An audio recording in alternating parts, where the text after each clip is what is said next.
Hello, everyone. Today I wanted to focus on a really remarkable literary project by a contemporary poet that I've come across, and this is Arya Lege's Romantic series. It's a 14-book series about romantic poets, some famous, others obscure. Each volume is a conversation with a different writer or cultural figure from the Romantic era and the orbit that they moved in. Arya Lege has been working on this project for a very long time. It's basically her life's work. And so I wanted to just talk a little bit about it and focus on some of the poetry there. So this is a review of the series as a whole. I'm not going to be focusing on each individual volume in depth, which you could easily do. There's more than 2,000 pages of material here, so this is definitely an oeuvre to be studied. But what I want to do is just choose one poem from each volume that I think is somewhat representative of the whole and just analyze it in that way. Admittedly, this is a reductive approach which doesn't do justice to the project. Each volume is basically a biography in verse of the central figure in question, along with many of the other people who were in that poet's life. So let's dive in, shall we? The first volume is Hymn to Equity, Poems for William Wordsworth. So this book responds to Wordsworth's focus on ordinary life, memory, nature. Now the title, Equity, is a reference to Wordsworth's early life as a revolutionary when he was in France, when he was writing his early poetry. And the poet does argue that this is an ideal to aspire to. However, she also does present a balanced view of Wordsworth's life over the course of his very long career, which shifted more towards conservatism towards the end, and he was kind of spurned by contemporaries like, Robert Browning, who thought that he had betrayed his ideals. But Lege focuses on the whole of his life, and she also focuses on the women in his life, who often came to bad ends. Wordsworth had a very long life and a very tragic one. He lost almost everyone who was dear to him. And there are a number of poems that take a sympathetic look at these forgotten people from history. So let's just have a look at the title poem in the collection, Hymn to Equity. Between blood and pen lives men. O equity that oft sought white, scintillating, singing through prophetic colloquies. Verse, that stately choir. Equity she sits atop a spire, shifting, tottering on the saber's nib, daring to bisect us if we move. O dainty heavenly moral affectation, let us not fall into the ether through abominations. So the poem here personifies equity as something precarious and sharp, poised between violence, blood, saber, and writing, pen, nib. We do have a strong opening line here. Between blood and pen lives men. The poem argues that fairness is delicate. One wrong move and it bisects us. The voice mixes prayer, the O, with a warning, and the main tension is between these two tools, the sword and the pen. And so just a note on Lege's style here. You'll notice here that she does employ rhyme, but not consistently in a set stanzaic form. And she will employ a lot of slant rhyme or near rhyme throughout this volume, throughout her work in general. It does make for a delightful effect when you come across the rhymes without falling into a predictable pattern. Now, I would say that the pitfall of this style, because I know another poet who does this, an epic poet named Joseph Sale, the pitfall of this style could be that because it's not predictable, there are times when I'll come across a slant rhyme and I'll say to myself, did she intend this slant rhyme or is it just accidental? I mean, when it's a perfect rhyme, you can be pretty certain that it's deliberate, but because there are varying degrees of near rhyme, ranging from near rhyme to far near rhyme, your consonant rhymes, your I rhymes, your half rhymes, on rare occasions, I do question how intentional that oral effect is. Although that's not the case here, we have one perfect rhyming pair and then a near rhyming pair in the final couplet. So if we move on to volume 2, commemorating life, poems for Samuel Taylor Coleridge. Coleridge is one of these poets who had this life that has become kind of like the stereotype almost of the romantic artist. He had this very tumultuous life. And so, because his life was a very turbulent one full of drug abuse, there is a lot of weather imagery that we come across here in this volume, which is apt. Coleridge's work moves between high vision and a kind of more ordinary doubt, and this book places him at that kind of intersection, watches how a mind handles intensity and recovery. So if we look at Night Storms, which is an early poem in the piece, and also the title of the first section of the book. Tremors shook me, night consumed me, under the sweat and tear-torn sheets. In the e'en blank opaque rage, hideous distortions arrayed, muzzy fears, ne'er to be allayed.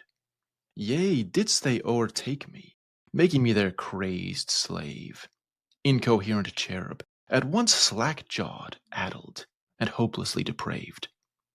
In that ambient hour, where the line 'tis no more, visions howl searing lips.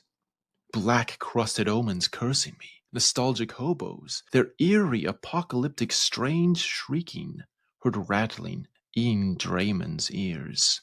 'Tis this a phantom's delusive cry, 'neath cambric threads dressing life. Bed, the truth doth oft reside. So if we look at the bottom of the poem, we see that there is a footnote here about how Coleridge had night terrors throughout his life, in which he would see monsters chasing him and wake soaked in sweat and screaming in horror. And one thing I like about these volumes is their scholarly approach. Each volume has an introduction placing the figure in their context, and poems are often accompanied by footnotes that explain some aspect of the poet's biography. And here I need to stop and say a word on Liji's literary voice. You probably noticed it when I was reading that her style is this unique blend of the modern and the traditional.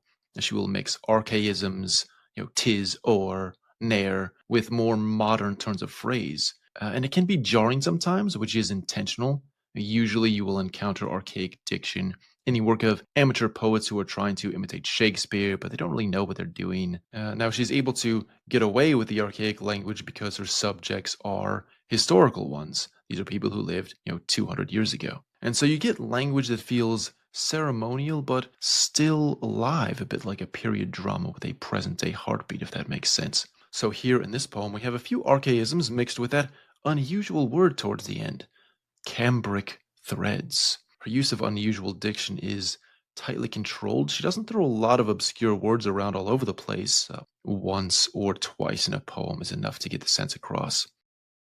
Coming to volume 3, we have Orphaned Sparrow, poems for Dorothy Wordsworth, the sister of William Wordsworth and also a poet, albeit not as famous as her brother. Dorothy kept journals throughout her life, and she documented her daily life with great precision. And so this book treats that record as a serious work rather than just a background. There's a lot of attention to ordinary life and household tasks here. Repair, cleaning, keeping track of objects. These are shown as forms of care and memory. And we can see this if we look at Torn Trousseau. 6 years and no more, we dwelt in that bliss. Wrapped treasures dandling, tucked, and sweetly trussed. Pilgrim sure, riding grandly in our cribs, then a stiff northeaster withershins blew, callous, callow, hollow bells, felled our nestled berth. Out from splendorous quilts laced in lilies, and Susan's gay limbs, the darkened eye popped. A tear bidding childhood's feverish fears, that I, in my cambric soft threads, 'twas sate, out as a foundling away from the veil, filial feathers, strange tuneful musing, 'twas not the same, a funeral for them. For the awning, vines sown as foliage, round porticos I, a waif in mourning. And here we have another footnote that puts this poem in context. We see Dorothy's mother died when she was 6, and her father died 3 years later. So their familial bliss, when they were all together, consisted of only 6 years, and Dorothy was separated from her brothers for 9 years. So this is one of the first poems in the book, and it sets the tone. There's a focus on these mundane tasks, and as the footnote tells us, the tragedies of daily life that were so common back then, involving death and separation. So here we have a few more unusual words than last time. We encounter this cambric again, and then there's dandelion, and then withershins. And here we notice that these stanzas and line lengths are a bit more regular, more standard, though not entirely. So I'm a metricist, and I have kind of the same feeling about doing meter inconsistently as I do about inconsistent rhyme. So if you notice, one of the lines is, out as a foundling away from the veil. Now that is actually perfectly dactylic, but there are no other dactylic lines, which leads me to ask, were the dactyls accidental or no? Because there's no predictable scheme, I am left wondering. Although it is a marvelous line. Great descriptions, splendorous quilts laced in lilies, those alliterations of L's and that mix of the Latinate and Saxon diction that makes the English language so unique. And so in volume 4, Escape from the Nether Pit, we again have another female figure represented, and that is Mary Shelley, a famous novelist rather than a famous poet. And again, as with Dorothy Wordsworth, there's a focus on everyday life, managing responsibility, caretaking, making life. And so let's turn to one of the poems in the middle of this volume, and that is Implications Acknowledged. Unacknowledged, this blackening stain ran as poison through our veins, and kissed the lips of Providence. In the din of lordly breath, darkened shadows beneath our window slept, whilst unforeseen, except in dreams, their guileless forms lay low and spent, knew not our duplicity, nor the hand that slipped, unveiled mortality. And if we notice here the effect of the caesuras, the pauses in the middle of the lines, and the internal rhymes with unforeseen, dreams, duplicity, mortality, breath, slept, also slept and spent at the end of the line, and then stain and veins. So you have some near rhymes at the end, but then also the internal rhymes interacting with the end rhymes. And again, this mix of the modern and traditional, you have this blending of the mundane with the sublime, which accurately reflects, I think, the subject matter. Because, we have these romantic figures that are often very heroicized, right? I mean, they're presented as these larger-than-life figures, and yet here we're just seeing their mundane, everyday lives and the tragedies that often belie that larger-than-life image, but then also curiously feed it at the same time. Because the whole, live fast, die young philosophy does get kind of blown out of proportion. And we see that here for what it is. It's just very sad. So let's look at bygone days. Glorious roads have I tread, beset over syllables and the breadth of your being. O Shelley among the sea, cast as you are far from me, my feet which softly went to our Genoa, now no more to know that dulcet timbre of the play, nor your sweet voice drifting darkly off the page. So no footnote for this one, and we just have a short one stanza poem with short lines, and just the one perfect rhyme there, see with me, in the middle. And really we just have an elegy to Percy Shelley here. The speaker's remembering travel, the glorious roads I have tread, and a specific place, Genoa, contrasting those living memories with an absence that's now filled by the text. That sweet voice drifting darkly off the page. You have two kinds of presence here, the embodied, the roads and the feet and the sea, and then the textual, the syllables and the page. So it's a direct and private tone, less of a monument, Ozymandias, more of a letter. So in volume 5, Sweeter Than Honey, poems for Percy Bysshe Shelley, we come to Mary's husband. And Shelley, of course, is, one of these live fast, die young guys. And this book really respects that energy while at the same time asking what it costs. The book treats Shelley as both a public voice of reform, free thought, anti-hierarchy, etc., and a private one we see as love, friendships, illnesses. And we see that Shelley's ideals show up in his daily choices as much as his published manifestos. The author's note frames that intent directly. We see that after Shelley's death, it was really Mary Shelley's editorial labor that kept the work alive. The book is a sequence of mostly short lyrics grouped by phases of Shelley's life. So early pieces track his school, his class pressure at Eton. Midsection turns to Ireland and pamphleteering. Then we have the love poems, or centered on Mary. And then public poems that deal with specific events like Peterloo. Later sections return to sea work, illness, elegy. And we close on a very nice Ars Poetica and a tribute, a eulogy to poetry. And I would just say something about the general nature of the pieces in all these volumes, that they do have a tight focus. Most of the poems focus on, one event, one moment, and often this moment will involve a choice. And one of those choices in Shelley's life was the choice to run away with Mary Wollstonecraft, later Mary Shelley. Percy was already married at the time to his first wife, Harriet, who later ends up killing herself after Percy ran away with Mary. Which does highlight the fact that though we romanticize these romantic figures both by definition and in practice, they were deeply flawed people. Some of them were just terrible people. Wordsworth, he abandoned a child in France. Lord Byron may have had sex with adolescent boys. If he lived today, he would be a sex offender. He'd be one of those people that you don't want living in your neighborhood. But he didn't live today. He lived 200 years ago, and so, he's heroized instead. Now, Legy never comes out and says that these are terrible people. While she raises questions about behavior and social dynamics, her scholarship is objective. Next, we come to Volume 6, Endymion Unchained, Poems for John Keats. I confess that Keats is probably my own favorite poet. I was and still am mesmerized by his great odes and their sensuousness and their lyricism. And Arya says herself in an author's note, 10 years ago when I began this project, my notion of Keats and his life was draped in, and some would say clouded by, the gauze of sentiment. It was as if I were looking down on the planet through the jet stream. Since then my perception has altered from the entranced poet to one who lauds him, yet sees clearly through the veil. So, as with the other volumes here, there are a good deal of response poems, allusions to the work of the great poet or figure in question.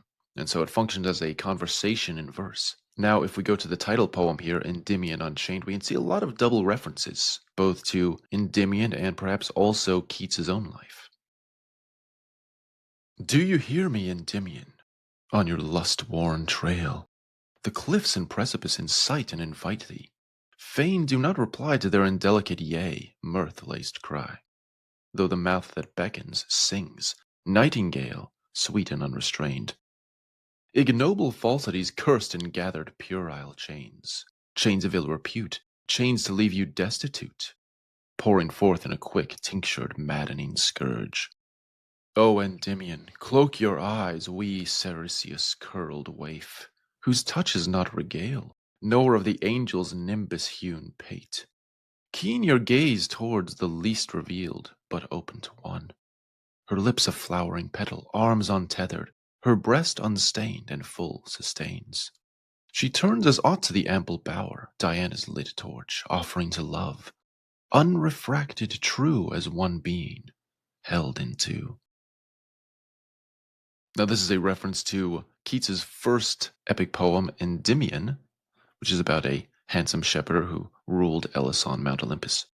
And in the myth, Selene, or Diana, goddess of the moon, falls in love with Endymion, but Diana, wanting to have him for eternity, longs for eternal youth for Endymion. Zeus grants this, but ensures that Endymion is always asleep. So he dreams of being with her while she caresses and fondles him as he sleeps. So if we look at some of the verbiage here, lust-worn trail, indelicate cry, and the repeated chains, could be seen as a warning against overindulgence, which is a recurring theme in Keats's own work, the tension between the sensuous luxuriance and self-discipline, something he later returns to in his odes. Here we have a reference to the nightingale, references to Ode to a Nightingale. And here the nightingale's song tempts, but the speaker counsels distance, clarity. Read cloak your eyes, keen your gaze. Suggests maybe a checking the appetite, refocusing perception. Keats's ideas on negative capability come to mind here. Diana's lit torch, this fits some of the moon imagery we come across in Endymion. The torch's unrefracted light implies truth without distortion. Volume 7, Byron Bound. Lord Byron is probably the most famous out of all these figures just as a personality. And I think that of all these 6 great romantic poets, his status today might be the lowest. I like to think that's because his greatest genius was as a satirist, and humor tends to not get the same respect as serious stuff does.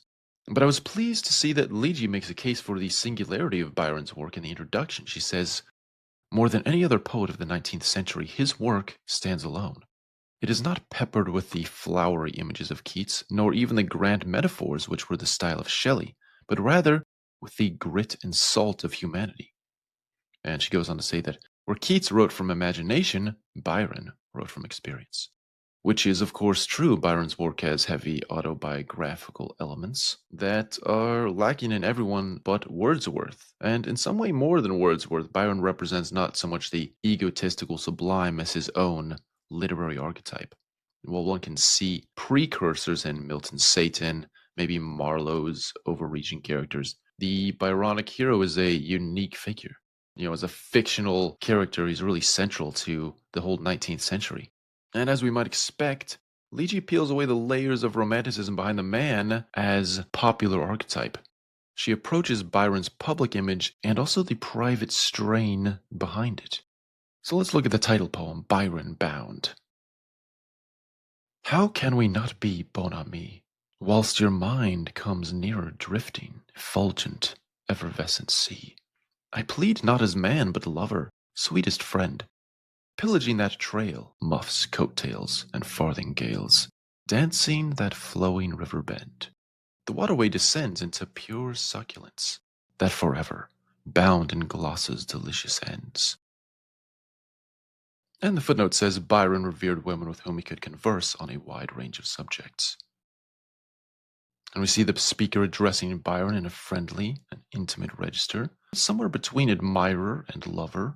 Then we have this move into a costume-filled scene, this muffs, coattails, farthingales, turning into motion, and then the final turn places pleasure and language together. Byron himself has a lot of sea imagery in his work, and so this reference to the effulgent, effervescent sea is apt. And Byron was, of course, a social performer, so the references to the costume elements is also apt. And we do have some light rhyme here. We have the lover and forever echoes, although the lines are separated so you don't notice it as much. The drifting and descending as moving words. Ami and see, bend and ends. And the theme seems to be that public style feeds private pleasure. Volume 8, Exquisite Rain, Poems for Leigh Hunt.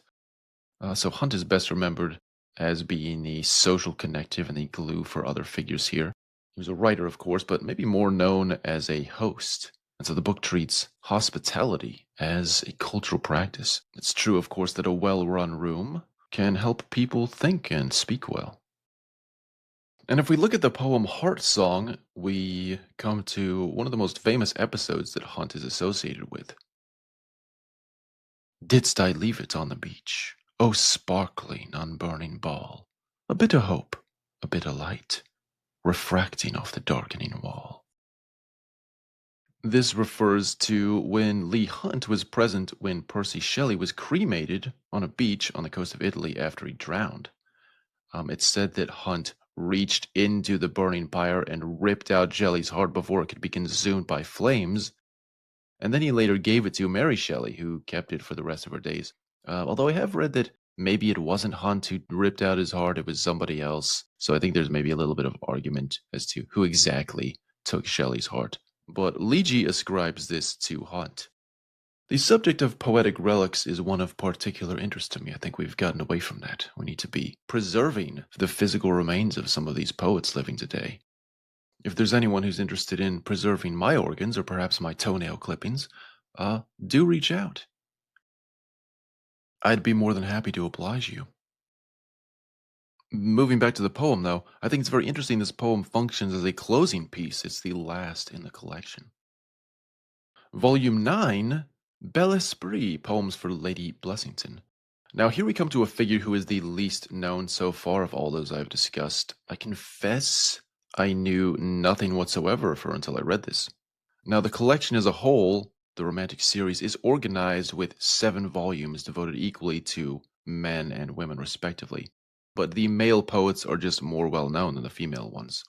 Now, Lady Blessington is something of a parallel to Leigh Hunt here because Lady Blessington was the hostess of a great salon at night. And she also held one during the day for women, as Leigh tells us. Conversations, of course, shape opinions, so the book studies how talk creates influence. Wit just not as merely entertainment, as a tool for network building. There's a lot of short and punchy poems in this collection. Not that these are absent from others, but there seem to be more here. Many of them have a loose couplet structure, and this does seem to reflect the theme of wit and conversation. The title poem, Bel Esprit, is very short, only 3 lines.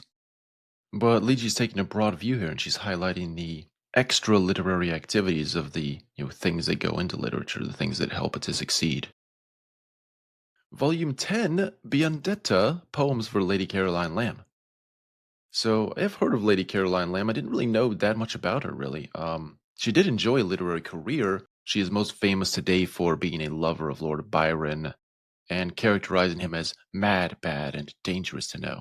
As Leach explains in the introduction, Lamb was also instrumental in ruining Byron and forcing him to go into exile, which is something that I didn't know.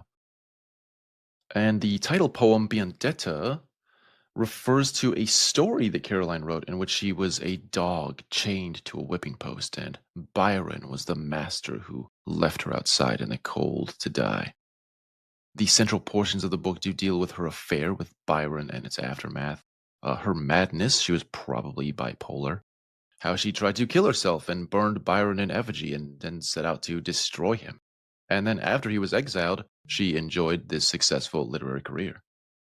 And it goes without saying that the readers will learn a lot about these figures' lives from these pages, which I would say is either a blessing or a curse depending on your readerly inclinations. Biographical verse is kind of a niche genre in some ways, maybe in the sense that it does help to already know something about the figures in discussion.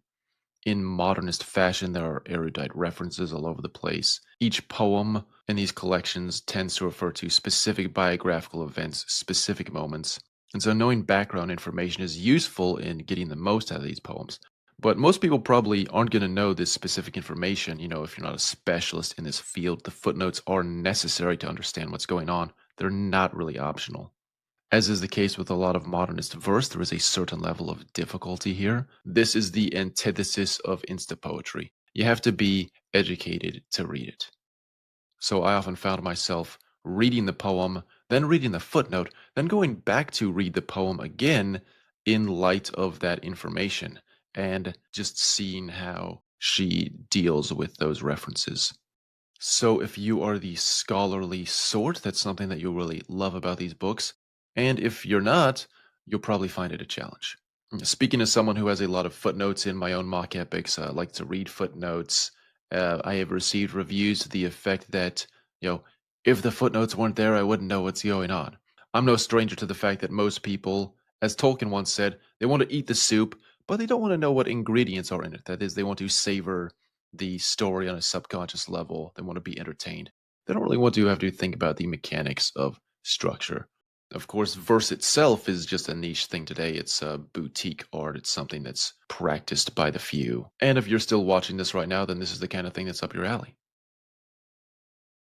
Volume 11, Suffusions, Poems for Mary Wollstonecraft. This is, of course, the mother of Mary Shelley, the famous philosopher, considered the founder of feminism for her vindication of the rights of women, although she also wrote a vindication of the rights of men. You don't really hear about that treatise anymore. She attacked hereditary privilege. I have often wondered what these early proto-feminists would think about later manifestations of their movement if they were resurrected today. In a world where fourth wave feminism, or is it fifth wave now, I can't keep track, has taken on more gender-fluid definitions, I'm inclined to think that Wollstonecraft wouldn't recognize a lot of her own views in the present-day evolution of feminism. Although I'm sure you could say this about anybody who is the founder of anything. You know, if Martin Luther were revived, would he recognize Lutheranism as his own doctrine? I'm not sure that he would.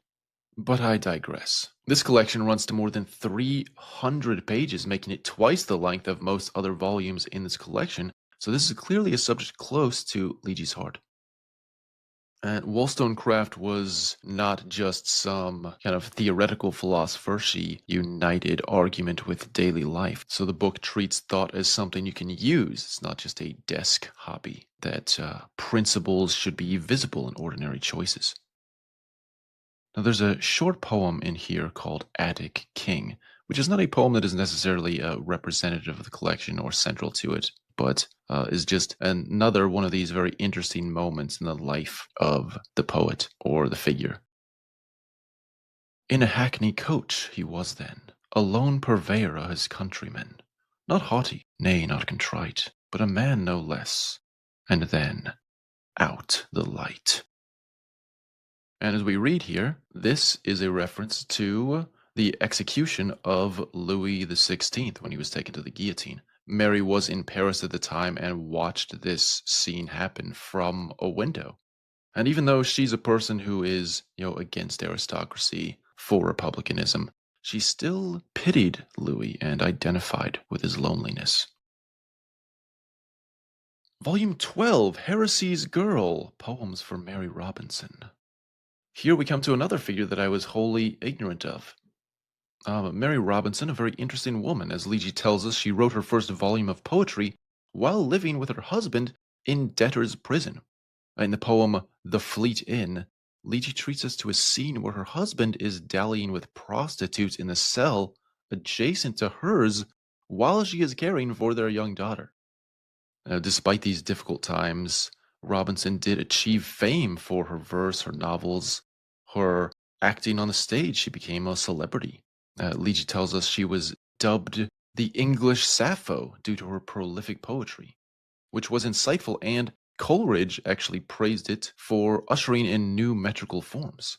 Now, as the title Heresy's Girl suggests, she led a very unorthodox life. Poems range from struggling to write for money, fearing she had consumption, and getting thrown in debtor's prison again, after some noblemen who were supposed to be paying her annuities just didn't pay her, and she couldn't pay her debts. So a tribute to a remarkable figure of the times. Volume 13, we have Poeen or Powine? I don't really know how to pronounce that. Poems for William Blake. Now, William Blake, of course, needs no introduction. He's one of the great visionaries in literary history and art history. This volume is also very long. It's more than 300 pages. Although, unlike in the Wollstonecraft volume, which has just a lot of poems, this volume alternates between his poetry and his visual artwork. And while there are illustrations, there is artwork in the other volumes, there's just a lot more here. So the book is different from the others in that there is a lot of ekphrastic poetry, poems that describe paintings or artworks. And we encounter some Blakean-style verse here. Hast the muse gone to sleep? Doth her harp slowly weep? We encounter poems about Blake's vision, his struggle with obscurity, the perception by many of his peers that he was insane. And as in other volumes, we still pierce the veil of the romantic aura here, but I feel like this volume was much less focused on the mundane reality that poets face and much more focused on vision and ideas. Though that's probably because maybe it's better to say that Blake's reality was his vision, that there was really just nothing mundane about the man at all. Now, Leegee does poeticize my favorite anecdote about Blake, which is that he liked to walk around naked in his garden and that visiting friends stumbled upon him like this on at least one occasion. And prelapsarian mean, she says, in the garden we be, Adam and Eve, unsheathed.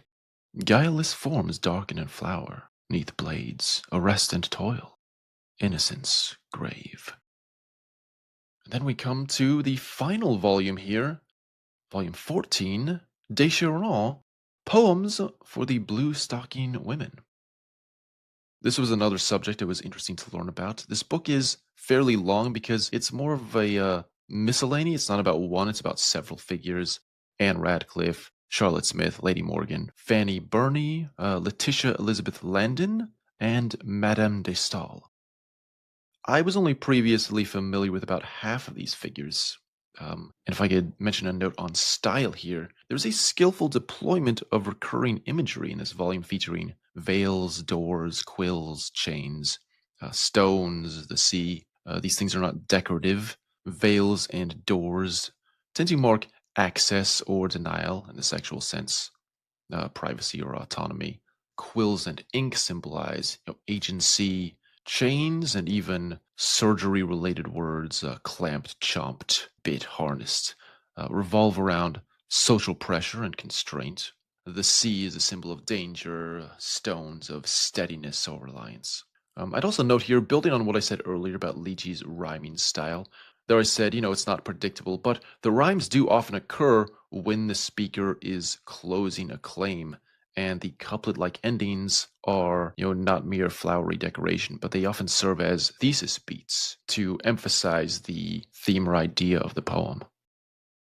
So that is the series. Liji is one of not very many modern poets who straddles this modern and traditional divide. The poems are free versy, more accentual than metrical, but not always. There's often a skeleton of iambic meter. There are some lines that scan perfectly. There's also some lines you encounter that would scan perfectly if words were spelled in a normal way, but Liji will throw in dialect spelling or contraction to upset that expectation, throwing the beat off slightly in the middle of a line. So Liji is skilled in both of these styles, the metrical and the free verse, which is something that most free verse poets are not. They can't do it because they have no training in writing metrical verse. One observation I have is that people who tend more towards the traditionalist camp will likely see this project as too modernist, while people who tend towards the modern camp, the free verse stuff, will probably see it as too traditional in certain respects, at least in terms of style, if not politics. And just a note on politics, I don't want to get into this too much, but it is interesting to note, and that is because the Romantics were formalists writing before the advent of free verse, and because formalism is more associated with conservatism today, often the Romantic poets will be claimed by conservatives for reasons of style, when really they weren't like that in their own day. I think they also may get slotted into this category because they were just dead white guys, dead European males who weren't diverse, at least in the most famous cases, the men. This is ironic because although Wordsworth and Coleridge did gravitate towards conservatism later in life, in their early life, they were very taken with radical idealism. Certainly Blake and Shelley were very radical. Byron supported radical liberal causes. Wollstonecraft, obviously very liberal. Her husband, William Godwin, Mary Shelley's father, was also the father of anarchism and advocated for a pantisocracy, which sounds kind of like a utopia where people don't wear pants, but no, the word actually refers to, it means government by all or something like that. So it's a term that means radical democracy, basically. So English Romanticism was, on the whole, a very radical movement, and it's very different in that regard from French Romanticism, whose founder, Chateaubriand, was a conservative. But Arya Liji is definitely following in the footsteps of her English Romantic forebears in terms of her liberal worldview. And in this respect, she is more of a romantic in a lot of ways than someone like myself who writes romantic style verse, but doesn't actually truck with the worldviews of those who originally pioneered that style. But I am an artist above all things, so I can recognize the merits of a fellow artist, even where I disagree with their work, at times.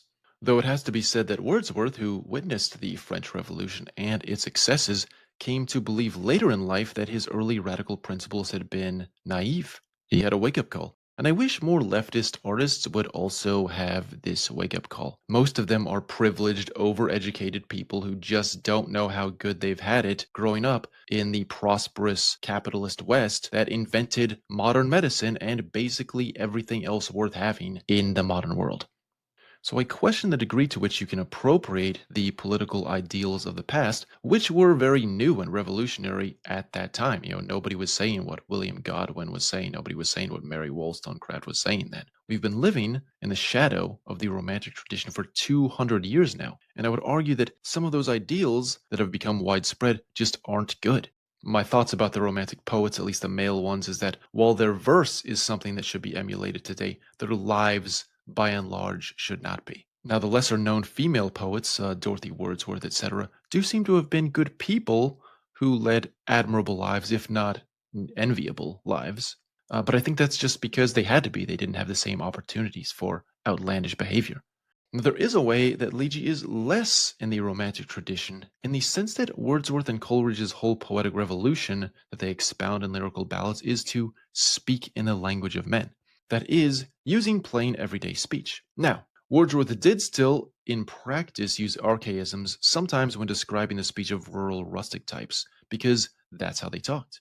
But mostly his style is much more grounded than those of his predecessors, and the high modernism of Ezra Pound is basically completely the opposite of this. Modernist language is highly artificial. And in this vein, Liege's poetical constructions are not anything somebody would actually say. So, although her work is peppered with archaisms of people who talked that way during that time, the modernist influence, I think, does contrast with the romantic principle to speak in the language of men. Now, speaking in the language of men or women or regular people has mostly been taken too far today, I think. Insta poetry tries to elevate everyday speech into poetry, and it just doesn't work. Poetry, verse, is ultimately art, the best words in the best order, as Coleridge put it. So I don't think artificiality in poetry is bad. I think there needs to be a certain amount of this. And despite my honest disagreements with Liegi regarding politics, I do think that her oeuvre here is a remarkable accomplishment, a remarkable feat of scholarship, especially in her focus on the more obscure historical figures. So to conclude, the ideal readers of this volume are going to be those partial towards both the modernist free verse and the traditional camps, I think. Those with an intellectual bent that don't mind footnotes. But I think this series is an important contribution to literary studies and poetry as far as increasing knowledge and awareness of this time period and establishing that connection to the past.